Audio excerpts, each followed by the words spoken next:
Hello everyone, welcome back to my Photoshop tutorial. Today, we are going to create this.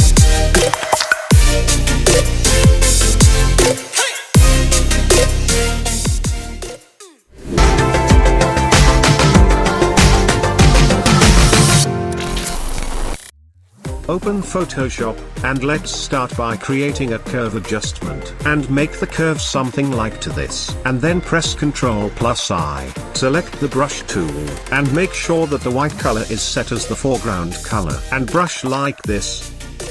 Now let's create a hue saturation adjustment layer, and check on this colorize option. Choose any color you want, and increase the saturation value like this, and press Ctrl+I, to invert colors. And brush like this. So like that way make some colors. So we have made the effect. So see you in the next video, till then good luck.